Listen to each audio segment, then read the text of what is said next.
Hey everybody, so I recently got to 100,000 subscribers on Little Joel. It's a dazzling number. I'm genuinely shocked by it. I didn't think this would happen for a really long time, and it happened in a little over 4 months, which is exciting and fun, and I really like making this channel, but also, we all know what this means. I said that when I hit 100,000 subscribers, I would release all of my unreleased or deleted videos, and that's what we're about to do. So I'm just going to play all of them, and between each of them explain why I deleted them. The reasons are varied and often boring, but I feel like I should explain in each case why it ended up deleted. Let's start with the first video I ever deleted, a strange TikTok about Halloween.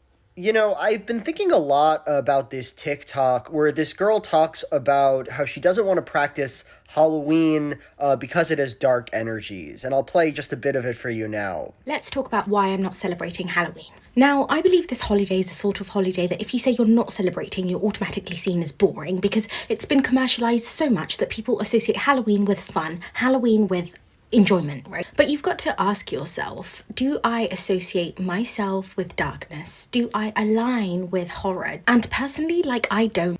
You know, I don't really have a problem with this person. I don't think she's doing anything wrong. And if she does find dark energies in the celebration of Halloween, well, you know, best of luck to her. That's fine.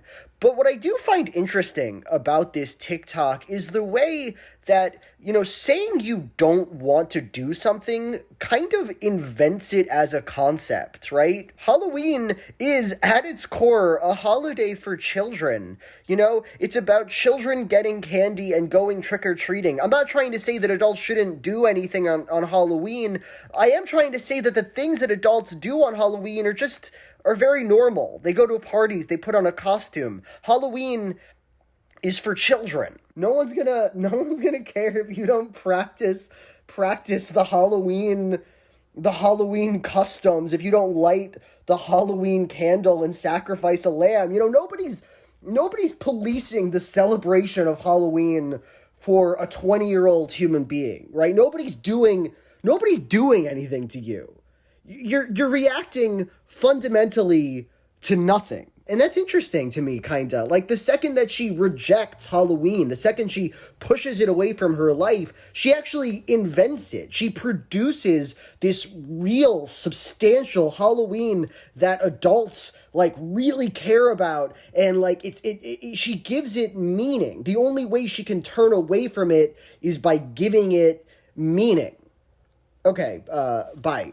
So I deleted this video because I think it's actually quite a poor argument, honestly. I don't think I'm making a lot of sense here. Halloween is a holiday. Halloween is associated with the supernatural and the occult and whatever else. Do I think it's silly for someone to reject Halloween because it's too dark? Sure I do. But at the end of the day, it's a holiday about being dark and wearing dark costumes and skeletons and zombies and stuff. And so what do I actually mean when I'm acting like she's ridiculous for rejecting it because of that darkness? The truth is, I just think it's a silly TikTok because Halloween's not that big of a deal. But at the end of the day, if you want to live purely as humanly possible and never sort of interact with any dark materials or whatever, yeah, you'd have to reject Halloween. You'd have to. I guess that's part of it. I don't know. Anyway, this next deleted video is called Why We Need Conspiracies, and I'll play it now. Hey everybody. So my mom told me this anecdote recently, and I thought it was really interesting. So she was at the dog park, and she struck up a conversation with this guy. The guy was an anti-vaxxer, and he told my mother that he didn't trust mRNA science. And my mom responded, well, actually, there are vaccines these days that don't use mRNA technology. There are recent tests done in China on this new vaccine. It's very conventionally done. It's proven exactly as effective as the mRNA vaccine, and it's being manufactured in America now. And the guy responds roughly, I don't trust things that come from China. So, while this is kind of a mundane interaction, I do find it really interesting and telling. See, this guy, he kind of made a mistake, right? He brought out this objection to the vaccine, that it uses this untested mRNA technology. It was never a good objection, but it stood for a long time. There was no way to get around it. The mRNA vaccine was the only one that was available. But the problem, I guess, is resolved. You don't need to take mRNA into your body to get vaccinated anymore. Problem solved. The issue here, of course, is that this was never about the mRNA vaccine. It couldn't have been less important. This was about this guy thinking there was something wrong with the concept of taking a COVID vaccine, being indoctrinated into a set of propaganda that made the vaccine seem really scary. And I think this kind of mistake the guy made here tells us something about the necessity of, the usefulness of, unfalsifiable conspiratorial beliefs. See, raising problems with something invites those problems to be solved with concrete ideas. If you have some particular problem with the vaccine or the elites or anything else, we could theoretically resolve it, and resolve it in ways that are concrete and helpful to society. But that's not really the goal. The goal is specifically to present to the world the necessity of a totalizing vision. The problem isn't really with the chemicals in the vaccine, of course it isn't. The problem is with the rot of society, and there can be no way to resolve the vaccine until that rot is resolved in some nebulous, totalizing way. You can see then how it makes sense to go further and further into these kooky, unfalsifiable claims. As the rot and degeneracy of society becomes increasingly worse and worse, pointing to evidence, pointing to actual problems becomes less and less useful. What we need is to construct a scheme that is as big as the antagonists we need to destroy. What we need is a problem that is so total that resolving it will change everything. The guy, now presented with this new information about the non-mRNA vaccine, will not get it. He says it's because of China, but if they tested in America, he also no doubt would not have gotten that vaccine. Because the problem by design must always be an ever-shifting mark, forever out of reach. Resolving it directly can never, will never give us what we want. Anyway, I don't imagine this is going to break anyone's brain. I think I'm kind of rephrasing the same ideas that Dan Olson came to in his Flat Earth video, but this anecdote my mom told me just really helped me to think through the issue more clearly, for me at least. Anyway, I'll see you later. I deleted this one for a very simple reason. I think it's extremely boring. I just think this video is super boring and doesn't really go anywhere and just feels said and unnecessary. I didn't like it. And also nobody was watching it, so I was like, let's just get rid of it. I don't like it very much. All right, the next deleted video is called The New Disney Movie is a PSYOP, and let's go. The ending of Disney's new movie, Strange World, is so extraordinarily weird that I don't really know what to do with it. So I'm not going to summarize the whole movie. You can just look that up on Wikipedia if you want to, or watch it or whatever. But I'll just give the basic facts here that I'm interested in. The movie is about a civilization that finds an energy source from a plant. Over the course of the movie, its characters go to the center of the planet and discover that actually the planet is an animal, that they're all living inside of some kind of a turtle freak. And what's more, that the plant they're using to fuel their electricity is actually a virus to that turtle, that they're using this plant is killing the Earth. And then they just kind of stop using electricity in that society. They're just done using electricity, except on special occasions, seemingly. The movie is obviously a metaphor for climate change, right? Substitute their plant fuel source with fossil fuels, substitute the turtle they're all living on to planet Earth, and done. It's about climate change. We're destroying the environment with our use of energy, etc. But the movie's in-universe solution to this, the way the characters get out of the problem of harming the Earth, is this extremely oversimplistic, just stop using electricity then. You expect at the end for them to come out with some new fuel source or figure out a sustainable way to grow their current fuel source, but they're like, nope, we're done with that. We're going back to the Middle Ages. And it's that's not gonna work, and it also sucks. Humans, both the humans on our planet and the humans on the turtle, need electricity. They need it to do agriculture and live and have lights and use life-saving medical treatment and stuff. The solution to climate change cannot reasonably be, let's just stop using electricity then. Let's just be done with it. And I know what you're thinking right now. I know what you're about to tell me.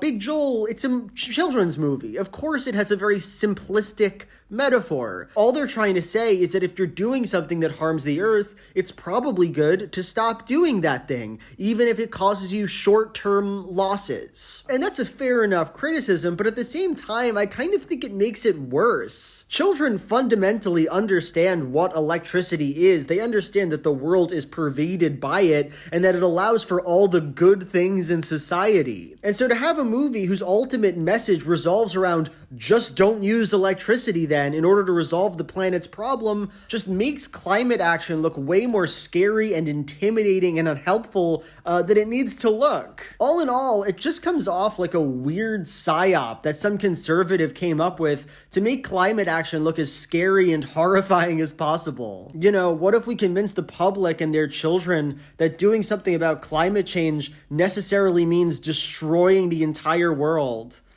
I don't agree with this filth movie. For the record, I don't actually think that Strange Earth World is a psyop.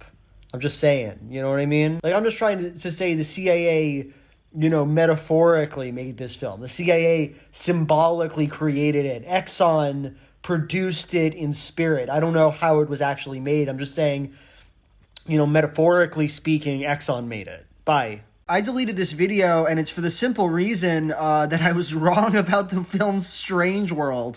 I got the facts about the Disney film Strange World wrong. That's why I deleted this one. At the very end of the movie, there's a shot where apparently it's supposed to be like solar power. They are using solar power, apparently. They are experimenting with this new technology. So I was simply wrong about the events of the film Strange World. Now, do I think they should have emphasized this more so that an adult human could pick up on it?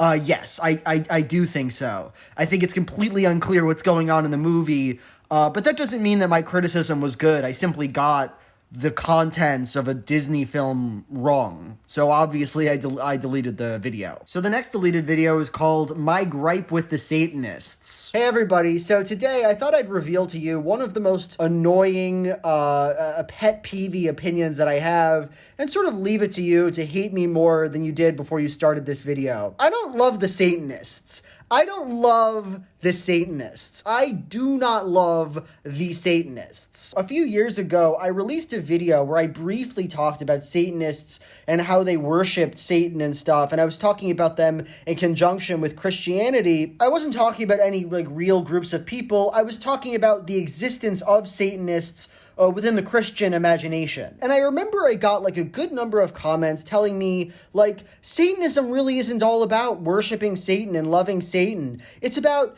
atheism and rationality and free thinking. And I gotta be honest with you, my reaction to that is, no, it isn't. That's not what Satanism is. That's not correct. Your Satanism is just you being a normal guy. You being a normal guy who's an atheist and likes being rational. That's your Satanism?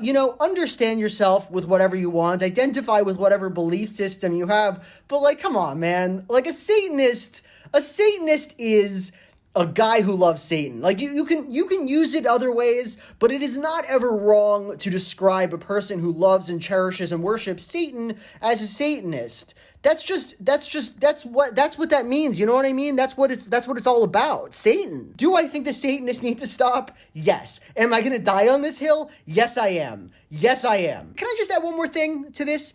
I kind of feel like the Satanists are just looking for ways to correct people. You know what I mean? They are just itching to go into places where people are describing those who worship Satan as Satanists, to come in there and say, well, Satanists really don't worship Satan. They actually love rationality and being cool guy atheists. You're just, then why name yourself a Satanists then? It seems like you're kind of looking for a reason to sort of get in there and correct somebody. It seems like you're looking for that kind of reaction. That's my thought. I'm wondering how many Satanists are in my audience right now, going absolutely ballistic over this video, absolutely trying to find a way to take me down because of it. And I say, come at me, because I'm not afraid of the Satanists, is my point. Like maybe if you worship Satan and sacrifice goats to Satan and love Satan, maybe I'd be worried then. But as of right now, knowing that you just don't like authority and like atheism, not too worried. To be honest with you, I'm actually not quaking in my boots. Is what kind of the truth. So I deleted this video because I was kind of annoyed by the reaction to it and just didn't want to deal with it. I was gonna explain more of my complicated and nuanced thoughts about the Satanists in this video, but I also don't want to do that. I'm also not, I just don't want to, I don't care about this video about the Satanists or about Satanists in general or about the Dark Lord Satan. I actually don't care about Satan. I don't care about him. So that's all I'll say about that. So the next deleted video I'll play is called I Don't Understand a Tweet. Sound the alarms. Hey there. Can I tell you about a tweet that made me feel like an alien? So this guy, San Yeev, tweets, "Everybody should have a friend who has no idea what your job is and doesn't care." I want to be clear that I don't think this is an offensive tweet in any way. I don't have a problem with it, but it also makes me feel like I was born on a different planet and I have no idea what anyone's ever talking about. You should have a friend who doesn't know what you do? Why? Why do you want that? Like you specifically want a friend with whom you didn't have an extremely basic conversation with? Like, you want a friend who you didn't talk to about just normal everyday shit? I just don't understand what it's talking about. I'm not sure what the point is. This tweet is 73.4 thousand likes. It's got to be resonating with people. And I'm sitting here just so confused, just staring at it for 10 minutes. A friend who doesn't know what you do. A friend who doesn't ask you questions about your day-to-day life. Everybody should have a friend who tickles their little butt and spits on them when they're angry. That makes as much sense to me as this tweet. Everybody needs that friend, bro. What are you talking about? What are you talking about? And then when you look at the replies to the tweet, people are like vibing about it. Like, all my close friends, LMAO. This is all my friends. And it's like, cool, I guess? Is that good? Is that a desirable kind of situation for you? I just don't know what's happening. I don't know. People ask people what they do quickly. In my experience, it's like small talk that you just start. Who do you know well that you have no idea what they do for a living? It's such a basic conversation, right? No? I don't know why I deleted this one. I watched it again just now. I think it's pretty funny. I think maybe what was going on is that people were in the comments were acting annoying about me saying I don't understand something. When you say you don't understand something on the internet, a lot of people like get in line to explain it to you. But really, I was just using that as a framing device to say like, this thing, it doesn't really add up for me. So I was just like, okay, whatever. I don't want to deal with this. Let's get rid of this video. But I think the video is okay. I don't know. I think it's kind of funny. Maybe looking back, I feel like, I don't know, like, why am I even talking about this? Who cares? But at the same time, that's this whole channel. So gotta be honest, I don't really remember why I deleted this video. So this next one's called Masculinity. Hey everybody, so I was watching Sean's new video last night about Andrew Tate and masculinity. It's a good video, I enjoyed it, and it got me thinking, what do I think masculinity is? How would I, as a sort of expert, define masculinity? And I came up with two things. The first, and undeniably the most important aspect of being a masculine man, is being attractive and buff, like being a strong, attractive man. This is, beyond a shadow of a doubt, the trait that masculine men possess. In fact, if a man is buff and attractive, basically no matter what else they do, they will be seen as masculine. For example, the image I chose for this thumbnail, which I got by typing into Google Images the word masculine man, the way you know which one is the masculine man and which one isn't supposed to be the masculine man is simply which one is buff. Like, we all obviously know which one is the masculine one. It's the buff one. It's being buff. When people talk about examples of positive masculinity, the number one kind of thing that comes up is a guy who's like really big and buff and attractive, but also kindly. Does kind things. So he's nice and buff, and the buffness is what makes him the example of masculinity. That's number one. being hot and buff is huge. It's huge here. The second thing, and I think one that's far less important than being buff, is sort of doing male-associated things. Going into the woods, being into cars, being into sports, shooting a gun.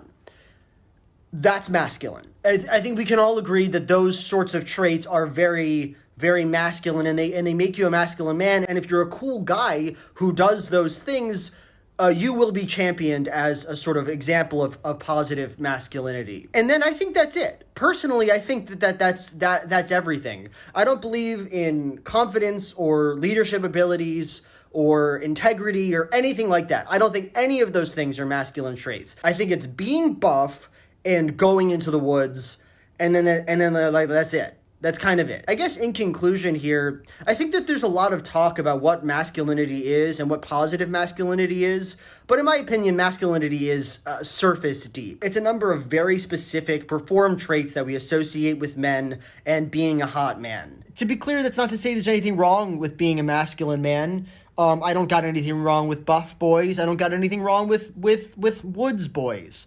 I don't think there's any issue with them at all. But I also do believe that the sort of emphasis we place on positive masculine role models is probably a little bit overplayed in the long run. Masculinity is a series of hobbies, basically, in my opinion. It's a series of practices. It's working out and it's skinning a goat. And if you want to do those things, you should. You should do those things. And that's my opinion on masculinity. That's my take. Thank you. I don't know why I'm making this video. Honestly, I was just thinking about it. Bye. I deleted this video because I thought it was crazy boring. Crazy boring, I thought this video was. I just thought there was it felt like there was nothing to it. It just felt really boring and who cares to me, so I just got rid of it really fast. This is a riveting video so far, isn't it? I bet you're on the edge of your seat, wondering which boring video you'll get to watch next. So this next video is called Joe Rogan and Jews, so enjoy that. Hey everybody, so Joe Rogan recently made these comments about Congresswoman Ilhan Omar's remarks. Ilhan Omar, where she's apologizing for talking about it's all about the Benjamins. Yeah. Which is just about money. She's talking about money. She shouldn't have apologized. I'll go ahead and say not an anti-Semitic statement. I don't think that is. It's about Benjamins or money. You know, the idea that Jewish people are not into money is ridiculous. Listen. That's like saying Italians aren't into pizza. It's stupid. So I got two things to say about this, and the first one's really boring. If you're wondering if what he said there is anti-Semitic, we're trying to say that the only people offended by this are woke snowflakes or whatever. No, what he said was extremely anti-Semitic. To say that Jewish people are greedy isn't even just a stereotype about us. It's the stereotype. And to normalize these kinds of remarks on an extremely popular platform is harmful, and is offensive. I think it's genuinely awful how comfortable celebrities are getting with expressing just raw, unfiltered anti-Semitism, and it's worrying. The second thing I have to say is that this is the funniest shit I ever saw in my life. Ilhan Omar was not saying that Jews love money. She was saying that racism benefits capital across the world from Israel to the United States. And then Joe Rogan just comes in no, Elon, you shouldn't have to apologize. Come on, we all know the truth. We all know about the Jew rat. Elon's man, Israel's a pretty oppressive nation. And then Joe Rogan runs into the room and is like, absolutely, Elon, I am absolutely hearing what you're putting down. Can people not even talk about the greed amongst the Jews anymore? Elon, I absolutely agree, and let me yes and you a little bit. Greed is like pizza to the Jews. Elon, why did you apologize? We're all on the same team here. You, Adolf Hitler, myself, we are... I like this video. I thought it was really funny. I enjoyed creating it. I deleted it for a very simple reason, and I talked about it at the time. At one point in the video, as I'm supposed to be talking about Ilhan Omar, I talk about Rashida Tlaib, and wasn't aware that I was talking about the wrong quote from the wrong person. It doesn't change the point of the video at all, but I just thought it was a horrible look that I just got these women's names mixed up. Yes, they're two progressive members of the squad. It makes sense how I could make the mistake, but I just did not think that came off well at all. I thought it made me look really, really dumb, actually. So I deleted the video. But I'm happy to be able to play it here now because I do think it's funny. But I just can't believe that I got that wrong. It's embarrassing. This is one of the embarrassing ones for me. That's the truth. This last video that I deleted is called Gas Stoves, Conservatives, and Hypocrisy. So let's play it. Hey everybody, today I'm thinking about hypocrisy. So recently it's been discovered that gas stoves cause people damage, like a significant amount of it. 12.7% of childhood asthma is apparently caused by gas stoves, and this has become the newest conservative incoherent pet issue. Representative Jim Jordan says gods, guns, gas stoves. Matt Gaetz says you'll have to pry it from my cold dead hands. Hashtag foodie revolt. Tim Pool says this is the best psyop because it makes people look sick. Every weirdo conservative influencer has decided apparently to get mad at this extremely neutral information. Obviously this is deeply hypocritical of them, right? These are people who spend all their time talking about protecting kids from dangerous puberty blockers, from gay people, etc. But obviously, they don't care about the kids. When it comes to something that literally doesn't matter, having a gas stove over electric, they say, the line is right there. I'm not willing to sacrifice gas to prevent my child from having asthma. I don't want to phase out gas stoves. That's what I choose to care about. So what do we do with that hypocrisy? Like, does that hypocrisy matter? There was a time in my life very recently where I would have definitively said no to that question. It doesn't matter that it is hypocritical. In fact, I would say the conservatives aren't hypocritical. What they want is to oppress trans and gay people. What they care about is making society a less queer place, and they are acting in line with that goal. There is nothing truly contradictory here. But lately, I've been starting to think that this particular line of reasoning is maybe a bit over-intellectualizing. To look at this case, to look at the way conservatives are treating the possibility of protecting children from asthma as this deep sacrifice they refuse to make, to see how fundamentally apathetic they truly are about the protection and welfare of children, maybe it doesn't represent some deep or meaningful hypocrisy, but it does reveal that they're monstrous little assholes. And I think that pointing out that these people are monstrous little assholes is maybe a bit silly. It's good to say that. It's good to say that a lot. It's good to point this out over and over and over again. These people are influencing culture in massive, meaningful, and devastating ways. And it maybe is nice to see they're fucking liars. Maybe that's a good thing. I don't know. I deleted this video because it felt just kind of stupid to me. Like, this connection between gas stoves and trans kids. I feel like there's something there. There's something kind of interesting about that. But it didn't feel good. It didn't feel right to me, the connection. It just felt almost, not reachy exactly, but too abstract. And then also, I very rarely see people making this point about hypocrisy. Like, it does happen sometimes, but it feels like it's responding to such a narrow and particular thing that it doesn't really matter for me to say it. So that's why I deleted that video. Okay, that is all of the videos that I feel like I've deleted or not released on this channel. I hope you enjoyed that. It's pretty cool, I think. It's pretty cool, I think. It's pretty cool, I think. These are some real treasures you guys got here today. Some real beautiful treasures. You should count yourselves lucky for the videos that you got to see today. Thanks again so much for getting this channel to 100,000 subscribers. I just think that is so fun. I love that. I'm going to get a silver play button on Little Joel. How cool is that? I love it.